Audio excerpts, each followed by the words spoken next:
আমরা আল্লাহকে নিয়েও তো বিভিন্ন মতে বিভক্ত। আল্লাহর ব্যাপারে এরকম সিদ্ধান্ত নেওয়ার ব্যাপার আছে কি? এক শ্রেণীর লোক আলেম বলতেছেন, পীর সাহেব, আল্লাহ মুমিনের কলবের মধ্যে থাকে। নাউজুবিল্লাহ, আল্লাহ মুমিনের কলবের মধ্যে থাকে। আল্লাহ কি বলছেন কোরআন মাজিদে সূরা তাহার 5 নম্বর আয়াত এবং অন্যান্য আরো বহু আয়াতের মধ্যে আছে, প্রায় 7টা আয়াত, 100-র উপরে দলিল। আল্লাহ তাবারক ওয়া তাআলা উপরে, আসমানের উপরে, আরশের উপরে, 3টা কথার একই নির্দেশনা। আল্লাহ উপরে বললেও যা বুঝায়, আসমানের উপরে বললো তা বুঝায়, এবং আল্লাহ আরশের উপরে বললো তাই বুঝায়। আলহামদুলিল্লাহ। অথচ এবং এর সাথে আরেকটা কথা বলা হয়, আল্লাহ সর্বত্রে বিরাজমান। আল্লাহ সর্বত্রে বিরাজমান। তাহলে আল্লাহ সম্পর্কে মুসলমানরা 3 ভাগে বিভক্ত। একদল বলতেছে আল্লাহ মুমিনের কলবের মধ্যে, আরেক দল বলতেছে আল্লাহ সর্বত্রে বিরাজমান, আরেক দল মুমিন বলতেছে আল্লাহ আসমানে আরশের উপরে আছে। তাহলে এখানেই কিন্তু আল্লাহ ভাগাভাগির ব্যাপার আছে। যারা বলে আল্লাহ মুমিনের কলবের ভিতরে, এই আল্লাহ আমাদের নয়, এই আল্লাহ আমাদের নয়। আর রহমান আল্লাহ শিস্তাওয়া, যে আল্লাহ আরশে আছেন সেই আল্লাহ আমাদের। এখানে নাউজুবিল্লাহ, যদি আমরা মুমিনদের কলবের মধ্যে আল্লাহ থাকে বলি, তাহলে অনেক ধরনের ঝামেলা আছে। যেমন একজন সাধারণ পাবলিক এক হুজুরকে সহি আকীদা শিখার পর এক হুজুরকে প্রশ্ন করছে, মুফতি সাহেবকে, হুজুর, যে আল্লাহ যে মুমিনের কলবের মধ্যে থাকে, তখন মুমিনটা মারা গেলে আল্লাহ কি করে? হ্যাঁ, আর যদি মুমিনের কলবে আল্লাহ থাকে, যত মুমিন তত কলব, আর তত আল্লাহ হয়ে যায় না? তো খ্রিস্টানদের ব্যাপারে তৃতীয়বাদে বিশ্বাসী হওয়ার কারণেই যদি আল্লাহ বলেন লাকাদ কাফারাল্লাযিনা ক্বালু ইন্নাল্লাহা সালিসু সালাসা, নিশ্চয়ই তারা কাফের হয়ে গেছে যারা আল্লাহকে 3 জনের একজন বিশ্বাস করে। তাহলে এই আকীদার মাধ্যমে যেই মুসলমানরা এই আকীদা পোষণ করে আল্লাহ মুমিনের কলবের মধ্যে, তাহলে যত মুমিন তত কলব, আর তাহলে তত আল্লাহ। নাউজুবিল্লাহ। তাহলে এই যুগে যদি কোরআন নাজিল হতো, খ্রিস্টানেরা তৃতীয়বাদে বিশ্বাসী হওয়ার কারণে যদি লাকাদ কাফারা বলা হয়, লাম তাগিদ না, আর কাদ তাগিদ মাজির উপরে আসছে, তাহলে আমাদের এই যুগে যদি কোরআন নাজিল হতো, তো লাকাদি নাজিল হইতো 1 পৃষ্ঠা, তারপরে পৃষ্ঠার শেষে যেয়ে বলতো কাফারাল্লাযিনা ক্বালু ইন্নাল্লাহা ফি কুলুবিল মুমিনিন। নিশ্চয়ই নিশ্চয়ই নিশ্চয়ই নিশ্চয়ই নিশ্চয়ই নিশ্চয় 1 পৃষ্ঠা, তারপরে লাকাদ কাফারাল্লাযিনা ক্বালু ইন্নাল্লাহা ফি কুলুবিল মুমিনিন। বর্তমানে কোরআন নাজিল হলে এরকম 3 জনে যদি লাকাদ হয়, তাহলে কোটি কোটি যদি আল্লাহ হয়ে থাকে। নাউজুবিল্লাহ। ওই পাবলিক ঠিক প্রশ্ন করেছে না হুজুরকে, অবশ্যই বাতিল আকীদা প্রশ্নবিদ্ধ হয়। বাতিল আকীদা, সহি আকীদা কখনো প্রশ্নবিদ্ধ হয় না। ওই যে হুজুর, একজন মুমিন আর একজন মুমিনকে গুলি করে, তখন কি করে আল্লাহ? পালাই যায় না থাকে? ওই আল্লাহটা মারাই গেল। এই জন্য আমরা বলি, যেই আল্লাহ মুমিনদের কলবে থাকে ওই আল্লাহ মানি না, শেষ। ওই আল্লাহ ওদেরকে। এই ব্যাপারে ওয়াজ হয়, এই স্টেজের মধ্যে ওয়াজ হয়, বাবারা কলব পরিষ্কার করো, সব কিছুতে মরিচা লাগে, কলবেরও একটা মরিচা আছে, কলবের মরিচা ছুটাইতে হয়। লা ইলাহা ইল্লাল্লাহ, এই যে ইল্লাল্লাহ তো আপনারা শুনলেন, লা ইলাহা ইল্লাল্লাহ কাহিনী। লা ইলাহা ইল্লাল্লাহ যেমন লা ইলাহা ইল্লাল্লাহর মাধ্যমে, ঐক্যের কালেমার মাধ্যমে মুসলমানদের বিভক্তির তামাশা তো দেখলেন, বিভক্তির তামাশা গেল। কিন্তু যারা কালেমা দিয়ে বিভক্ত হয়, যারা কোরআন দিয়ে বিভক্ত হয়, গুমরা হয়, তারা বুঝতে পারে না। বুঝবে আমরা তো কালেমা পড়লো, সমস্যা কি? সমস্যা তো এক জায়গায় গেছি, বাগেরহাট, ভাই, হ্যাঁ, বাগেরহাটে গেছি। তো ওই যে 60 গম্বুজ মসজিদ আছে, ওই মসজিদ জিয়ারতে গেছি, ভিজিট, এমনি দেখার জন্য। তো একজন লোক ওই যে টুপি তসবি, তারপরে এই যে আতর টাতর বিক্রি করতেছে। এরপর মাগরিবের আজানের আগে আগে বলতেছে, এই সব গুটাই ফেলতেছে, বলছে আজকে জানি না বারটা আমি ভুলে গেছি, একটা নির্দিষ্ট বারে জিকির হয়। বলছে আজকে চরমনাই তরিকা হুজুরের তরিকা, চরমনাই হুজুরের তরিকা আজকে জিকির আছে এই মসজিদে, আপনারা সবাই নামাজে চলেন। তা আমি ওই লোকটাকে বললাম যে ভাই, এই এলাকায় নবীর তরিকায় জিকির হয় এরকম কোনো মসজিদ নাই, ওই জায়গাতে যাইতাম আমি।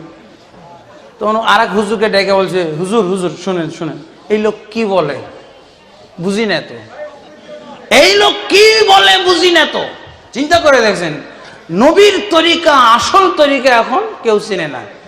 আল্লাহ রাসূল সাল্লাল্লাহু আলাইহি ওয়াসাল্লামের হাদিস, বাদা আল ইসলাম গরিবান ওয়া সায়াউদু কামা বাদা ফাতুবা লিল গুরাবা, ইসলাম শুরু হয়েছে অপরিচিত অবস্থায়, আবার অপরিচিত অবস্থায় ফিরে আসবে, অতএব অপরিচিত লোকদের জন্য সুসংবাদ জান্নাত।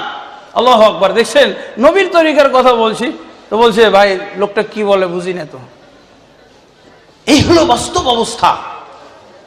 তাহলে আরো যারা বলে মুমিন সর্বত্রে নাকি আল্লাহ সর্বত্রে বিরাজমান, আল্লাহর বেইজ্জতির শেষ থাকে না, যদি এই কথা সত্য হয় তো আল্লাহর বেইজ্জতির শেষ থাকে না। অতএব আমাদেরকে অবশ্যই বেইজ্জতির কে, আমি আগেই বলেছি, বাতিল আকীদা প্রশ্নবিদ্ধ হবেই, প্রশ্নাতীত হবে না কখনো। এই যে যখনই বলবে আল্লাহ সর্বত্রে বিরাজমান, তখন যদি আপনি প্রশ্ন করেন ভাই আপনার সর্বত্রের মধ্যে তো আপনি যে বসে আছেন ওই জায়গাটাও তো সর্বত্রের মধ্যে পড়ে, আপনার পাছার নিচে কি আল্লাহ, কি বলবে তখন? নাউজুবিল্লাহ। তখন ও তো নাউজুবিল্লাহ বলবে, এমনি মুখ দিয়ে নাউজুবিল্লাহ অটোমেটিকলি বেরিয়ে যাবে না? ভাই পায়খানার মধ্যে, পায়খানার টাঙ্কির মধ্যে কি আল্লাহ? নাউজুবিল্লাহ। প্রশ্নবিদ্ধ হয়েছে। আর ওই আকীদার চেয়ে এই যে সর্বত্রে বিরাজমান, এই আকীদাটা আরো মারাত্মক। ওখানে তো মুমিনের কলবের মধ্যে আল্লাহ, এখানে কুকুর শুকুর বিড়াল বেশ্যা সবার কলবে আল্লাহ, নাউজুবিল্লাহ। কারণ সর্বত্র না, সর্বত্রের মধ্যে। বরং ওদের একজন পীর সাহেব, ওদের একজন পূর্বসূরি, অত্যন্ত পরিচিত ব্যক্তিত্ব আমাদের সমাজে, কে? ইবনু আরাবী। ইবনু আরাবী বলেই ফেলেছে, মাল কালবু ওয়াল খিনজিরু ইল্লা ইলাহুনা ওয়া মা রাব্বুনা ফিল কানিসাতি ইল্লা রাহিবু। কুকুর আর শুকর, এগুলো কুকুর শুকর হবে কেন? এগুলো তো আমাদের মাবুদ। ওই যে সর্বত্রে আল্লাহ থাকে, তো সর্বত্রের মধ্যে কুকুরটার পেটে আল্লাহ নাই? কুকুরটার পেটে আছে, পিঠে আছে, সর্বত্রে আল্লাহ, উপরে আছে, নিচে আছে, সব জায়গায় আল্লাহ, নাউজুবিল্লাহ। ওটা আরো জঘন্য আকীদা, কুফরি আকীদা। সর্বত্রে বিরাজমান। ইমাম আবু হানিফা রাহমাতুল্লাহি আলাইহি জাহমিয়া সম্প্রদায়কে 4 জন ইমামের মধ্যে তিনি সর্বপ্রথম কাফের ঘোষণা করেছেন। কাদেরকে? জাহমিয়া সম্প্রদায়কে। জাহমিয়া সম্প্রদায়ের আকীদা ছিল যে আল্লাহ সর্বত্রে বিরাজমান। আর ইমাম আবু হানিফা রাহমাতুল্লাহি আলাইহি বিশ্বাস করতেন আল্লাহু ফিস সামাই দুনাল আরজ, আল্লাহ আসমানে জমিনে নেই। ইমাম আবু হানিফা রাহমাতুল্লাহি আলাইহি কি বিশ্বাস করতেন? বাহাসও হয়েছিল, বাহাসের আমি কথাটা আপনাদের সামনে ব্যাখ্যা করতে পারতেছি না, তবে শারহুল আকীদা আল ওয়াসিতিয়া, হানাফি মাযহাবের একটা আকীদার গ্রন্থ, ইমাম আবু হানিফা রাহমাতুল্লাহি আলাইহি মাযহাবের আকীদার গ্রন্থ, তার নাম হলো শারহুল আকীদা আল ওয়াসিতিয়া। আল আকীদা আল ওয়াসিতি আল শারহুল আকীদা তাহাওয়িয়া, আকীদা তাহাওয়িয়াতে ইমাম তাহাওয়ির লেখা।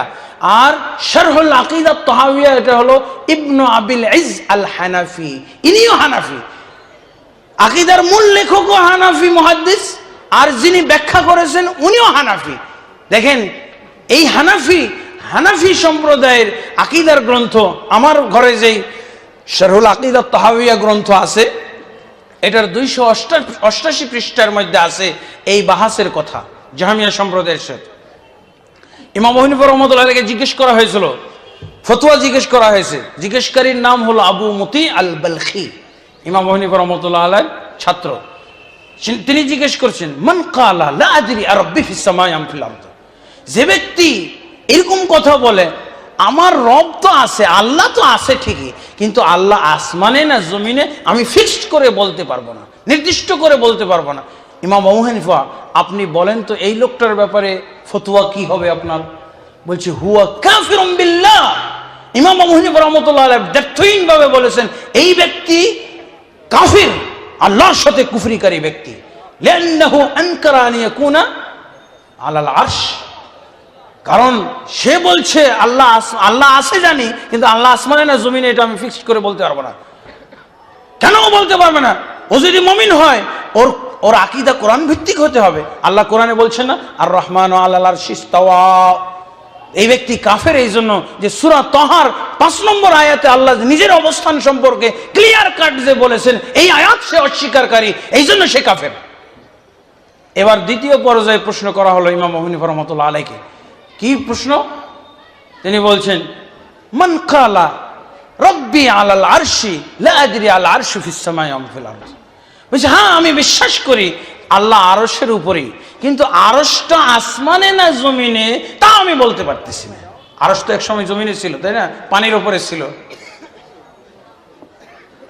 সে ব্যক্তি দ্বিতীয় পর্যায়ে প্রশ্ন করছে কি, যে আল্লাহ আরশেই বিশ্বাস করি, আল্লাহ আছে বিশ্বাস করি, আবার আল্লাহ আরশে আছে এটাও বিশ্বাস করি, কিন্তু আরশটা আসমানে না জমিনে এটা বিশ্বাস করি না।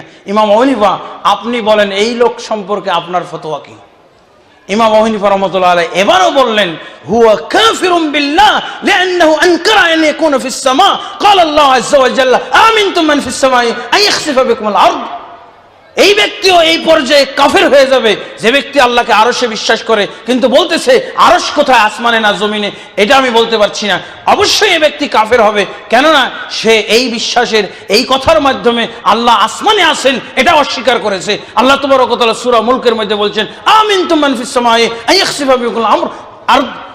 তোমরা কি নিরাপদ সেই সত্তা হতে যিনি আসমানে রয়েছেন? কি বোঝা গেল? যিনি আসমানে রয়েছেন।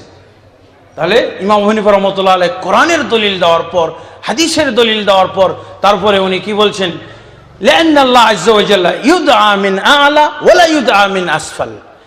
আরেকটা বিবেকসম্মত দলিল হলো যে আল্লাহর কাছে কোনো বান্দা যখন দোয়া করে হাত তোলে তখন হাতটা উপর দিকে কেন? যদি আল্লাহ সর্বত্র বিরাজমান থাকে, এরকম করু, এরকম করু, এরকম করু, মুমিনের কলবের মধ্যে যদি থাকে এরকম করু, কেন উপরে করতেছে? দেখছেন ইমাম আবু হানিফা রাহমাতুল্লাহ বিবেকসম্মত জবাব দিয়েছে। এরপরও আমাদের সমাজে মুসলমান কিভাবে এরকম থাকে, এই জন্য আমি ক্লিয়ার কাট কথা বলেছি যে নবী নিয়ে ফয়সালা, আজকে আল্লাহ নিয়েও ফয়সালা হয়ে গেল। যারা বলে মুমিন ব্যক্তির কলবে আল্লাহ, এই প্রবক্তা, এই কথার এই আকীদার প্রবক্তা আমাদের দেশে আমি জানি অনেক পীর সাহেব, ওই যে মঞ্চে লাখ লাখ লোক নিয়ে কি করে, বাবারা কলব পরিষ্কার করা, কি জিকির, ওই লা ইলাহা ইল্লাল্লাহ কুফরি জিকির লাগাই দেয়, লা ইলাহা তারপরে ইল্লাল্লাহ ইল্লাল্লাহ লা ইলাহা, কুফরি জিকির দিয়ে কলব পরিষ্কার হয় না? আরো নাপাক হবে, আরো অপরিষ্কার হবে বলেন। এই জন্য যে সমস্ত মুসলমান যারা বিশ্বাস করে আল্লাহ মুমিনের কলবের মধ্যে, ওই আল্লাহ আমরা মানি না। কোন আল্লাহ মানি? যে আল্লাহ আরশে আছেন। এখন আমাদের এই আকীদাগুলোকে শুধরে নিতে হবে। আপনাদের কাছে একটা হাতিয়ার দিয়ে দেব। অনেকেই যারা সঠিক আকীদা মানতে চায় না, পুরান আকীদা মানতে চায়, পুরান ধর্ম বিশ্বাসে থাকতে চায়, তাদের একটা সংশয় আমি আপনাদের কাছে বলি। ওই যে এক এক হুজুর এক এক কথা বলে, উনি বলে এক কথা, আর এক হুজুর বলে আর এক কথা, উনিও কোরআন দিয়ে হাদিস দিয়ে বলে, আমার হুজুরও তো অমুক কোরআন হাদিস দিয়ে বলে। এরকম কথা কারা বলে জানেন? যারা পুরান বাতিল বাদ দিয়ে হকটাকে গ্রহণ করতে পারছে না, তাদের কথা। তাদেরকে আজকে আমি চাবি দিয়ে দেব, এই সংশয় এই মুহূর্তে ভেঙে আপনি বাড়িতে যাবেন, একেবারে পাক পবিত্র আকীদা, পাক পবিত্র অন্তর নিয়ে বাড়ি যাবে না। তাদের কাদের উদ্দেশ্যে বলছি? যারা বলে এক এক হুজুর এক এক কথা বলে। এক এক হুজুর এক এক কথা বলে নাকি? ওই যে এক হুজুর বলছে মুমিন কলবের, আল্লাহ মুমিনের কলবে থাকে সর্বত্র বিরাজমান, আর এক হুজুর বলতেছে আল্লাহ আরশে থাকে। দুরকম হলো না? এই সংশয়পূর্ণ আকীদা যারা পোষণ করে তাদেরও অপারেশন করে দেবো এখনই, বুঝেছেন? আলহামদুলিল্লাহ, আপনারা এখন এই সংশয় থেকে মুক্ত হবেন ইনশাআল্লাহ। আচ্ছা আপনি বলেন তো, মুমিনের কলবে যদি আল্লাহ থাকে আর আল্লাহ যদি সর্বত্র বিরাজমান থাকে, তো মুহাম্মদ সাল্লাল্লাহু আলাইহি ওয়াসাল্লাম মুমিন ছিল কি ছিল না? আমাদের নবী মুহাম্মদুর রাসূলুল্লাহ মুমিন ছিলেন না ছিলেন না? ছিলেন। তাহলে মুহাম্মদ সাল্লাল্লাহু আলাইহি ওয়াসাল্লামের কলবে এক নম্বরে থাকা দরকার, তাই না? আর সর্বত্র যদি বিরাজমান থাকে আল্লাহ, তো মুহাম্মদ সাল্লাল্লাহু আলাইহি ওয়াসাল্লামের ঘরে আল্লাহ থাকার কথা না? কিন্তু রাসূলুল্লাহ সাল্লাল্লাহু আলাইহি ওয়াসাল্লামকে মেরাজে কোথায় নিয়ে গেল? ঘর থেকে বের করে নেওয়া হয়েছে না? মুমিনের কলবে যদি আল্লাহ থাকে, তো এতদিন আপনি এই যে মেরাজের কিসসা শুনে কি লাভ হলো আপনার? খালি ওয়াজি শুনলেন আর ঠিক ঠিক বললেন। কিসে ঠিক বলেছেন? ভুলে ঠিক বলেছেন, ভুলটা ঠিক। হ্যাঁ, হাতিয়ার পেয়েছেন। মুহাম্মদ সাল্লাল্লাহু আলাইহি ওয়াসাল্লাম তো শেষ মুমিনদের সর্দার, শুধু মুমিন নয়, সমস্ত নবী এবং রাসূলগণের সর্দার, উনার কলবে কি আল্লাহ ছিল না? উনি এত কষ্ট করলেন, আর কত দুর্বল ইমানদাররা বিপদে পড়লো। হ্যাঁ, মুহাম্মদ সাল্লাল্লাহু আলাইহি ওয়াসাল্লামের ঘরের মধ্যে আল্লাহ ছিল না, সর্বত্রই থাকে, কিন্তু শুধু মুহাম্মদ সাল্লাল্লাহু আলাইহি ওয়াসাল্লামের ঘরে ছিল না, আর মক্কায় ছিল না। মক্কা মদিনা বাদ দিয়েছিল না, আমাদের বাংলাদেশে, বাঙালি উম্মতের জন্য বাংলাদেশে চলে এসেছে আল্লাহ। ওই আল্লাহ, এই জন্যই তালাক দিতে বললাম। যে আল্লাহ মিলানো যায় না কোরআনের সাথে, যে আল্লাহর আকীদা বিশ্বাস হাদিসের সাথে মেলে না। রাসূলুল্লাহ সাল্লাল্লাহু আলাইহি ওয়াসাল্লাম মেরাজে গেলেন। মেরাজে কিভাবে কিসসাটা বলেন না। মক্কা থেকে মসজিদে আকসায় গেলেন, ঘটনা এরকম না? ঠিক করে দিবেন আপনারা। প্রথম আসমান, দ্বিতীয় আসমান, তৃতীয় আসমান, চতুর্থ, পঞ্চম, ষষ্ঠ, সপ্তম, এরপরে জিবরিল সিদরাতুল মুনতাহা।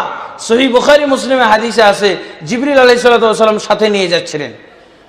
সিদরাতুল মুনতাহা যাওয়ার পর জিবরিল বলছেন, এর উপরে আর আমি যেতে পারবো না। কোথায় যাচ্ছিলেন মুহাম্মদ সাল্লাল্লাহু আলাইহি ওয়াসাল্লাম? উপরে না নিচে? আসমান উপরে না নিচে? হ্যাঁ, আর এর উপরে যেতে পারবো না। আল্লাহ তাবারক ওয়া তাআলা বিশেষ ব্যবস্থাপনায় মুহাম্মদ রাসূলুল্লাহ সাল্লাল্লাহু আলাইহি সাল্লামকে আরশ পর্যন্ত আল্লাহ নিয়ে গেছেন, কিন্তু দেখা হয় নাই। অনেকে আবার ওয়াজ করতে করতে দেখা করাই দেয়, আবার কি বলে বিআইয়ের সাথে যে গল্প গুজব করে, এই গল্প গুজবের নাটকও এই ওয়াজ মাহফিলের মধ্যে প্রচার করে। নাউজুবিল্লাহ। দেখা হয় নাই, পর্দার আড়ালে ছিল। মুহাম্মদ সাল্লাল্লাহু আলাইহি ওয়াসাল্লাম পর্দার আড়াল থেকে রাসূলুল্লাহ সাল্লাল্লাহু আলাইহি ওয়াসাল্লামের সাথে না আল্লাহর সাথে কথা বলেছেন। আয়েশা রাদিয়াল্লাহু আনহা বলছেন, দুই রকম হাদিস আছে, মান হাদাসাকুম আন্না রাসূলুল্লাহ সাল্লাল্লাহু আলাইহি ওয়াসাল্লাম রাআ রাব্বাহু ফাকাদ কাযাব। যে ব্যক্তি তোমাদেরকে এরকম কোন হাদিস শোনাবে, হাদিস শোনানো কাজ কার কাজ? হুজুরের কাজ না? যে হুজুর তোমাদেরকে এরকম কোন হাদিস শোনাবে যে মুহাম্মদ সাল্লাল্লাহু আলাইহি ওয়াসাল্লাম আল্লাহকে দেখেছেন, ও হলো মিথ্যুক। সহিহ বুখারী এবং মুসলিম শরীফ হাদিস। আরেক বর্ণনা আছে, মান হাদাসাকুম আন্না রাসূলুল্লাহ সাল্লাল্লাহু আলাইহি ওয়াসাল্লাম রাআ রাব্বাহু ফাকাদ আ'যামা আলাল্লাহিল ফিরিয়া। যে ব্যক্তি তোমাদেরকে এরকম হাদিস বর্ণনা করে শোনাবে যে আল্লাহর রাসূল সাল্লাল্লাহু আলাইহি ওয়াসাল্লাম আল্লাহকে দেখেছেন, ওই ব্যক্তি আল্লাহর উপরে বিরাট ধরনের অপবাদ লেপন করেছে। বিরাট ধরনের। কারণ কেন বিরাট ধরনের? কোরআনে আল্লাহ বলছে, লা তুদরিকুল আবসার ওয়া হুয়া ইউদরিকুল আবসার। মৃত্যুর আগে কেউ আল্লাহকে দেখতে পাবে না। জান্নাতের আইটেম, আল্লাহর দিদার হলো জান্নাতের আইটেম। বন্ধুগণ, তাহলে ক্লিয়ার হয়ে গেল। তাহলে এবার আপনি হাতিয়ারটা পেয়েছেন, সংশয়টা এখনই ভ্যানিশ করে নিয়ে যাবেন। আর বলবেন না এক হুজুর এক কথা বলে আরেক হুজুর আরেক কথা বলে, কোনটা ধরবো? কোনটা ধরবেন? আপনি যদি 1% বিবেক নিয়েও এখানে বসে থাকেন, 99% হাদিয়ে দিয়ে দিয়েছেন হুজুরদেরকে। 1% তো আছে। 1% ওয়ালাদের জন্য আমি গ্যারান্টি দিয়ে বলতে পারি, এখনই আজকেই সে তার বাতিল আকীদা ধ্বংস করে নিয়ে সহিহ আকীদা নিয়ে ফেরত যেতে পারবে ইনশাআল্লাহ। আরেকটা আকীদা আল্লাহ সম্পর্কে আমাদের সমাজে আছে, আল্লাহ আকার না নিরাকার। নাউজুবিল্লাহ। যে আল্লাহর দিদার হবে ওই আল্লাহর নিরাকার হইতে পারে? বলেন। যে কোনো একটার থেকে তওবা করতে হবে। আজকের এই মাহফিলে তওবা করবো আমরা। আল্লাহ নিরাকার যদি বলি, তাহলে তওবা করব কিসের থেকে? আল্লাহর দিদার। আল্লাহর দিদার কথা আর কখনো বলবো না। বলবো যিনি দিদার যোগ্য তিনি নিরাকার হতে পারেন? নিরাকার হতে পারে? আর যিনি নিরাকার তিনি দিদার হবে কেন? দিদার যোগ্য হবে কেন?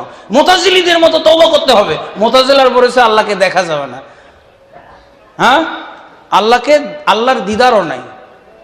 আল্লাহর আকার নিরাকার, তো আল্লাহকে দেখাও যাবে না। ওরা বাতিল চালাক আর আমরা বাতিল বোকা। আমরা নিরাকারও বলি আবার দিদারও বলি। দুইটা কি এক করা সম্ভব? কোশ্চেন কল সম্ভব না। জান্নাতের সবচেয়ে বড় আইটেম হলো আল্লাহ তাবারক ওয়া তাআলার দিদার। অতএব যারা আল্লাহকে নিরাকার বলে, এই আল্লাহ তাদের আল্লাহ। যেই আল্লাহর সাথে আমরা সাক্ষাৎ কামনা করি, সূরা কাহফের শেষ আয়াত যেটা তেলাওয়াত করেছি এখানে আছে, ফামান কানা ইয়ারজু লিকা রাব্বিহি। যে ব্যক্তি তার প্রতিপালকের সাক্ষাৎ কামনা করে সে যেন সৎ আমল করে, ওয়ালা ইউশরিক বিইবাদাতি রাব্বিহি আহাদা, এবং তার রবের ইবাদত করতে যে কাউকেও শরীক না করে। স্পষ্ট কথা, রবের সাথে সাক্ষাৎ কামনা করে। তো রবের সাথে সাক্ষাৎ যদি হয় তাহলে উনি নিরাকার হবেন নাকি? কোশ্চেন কালো না।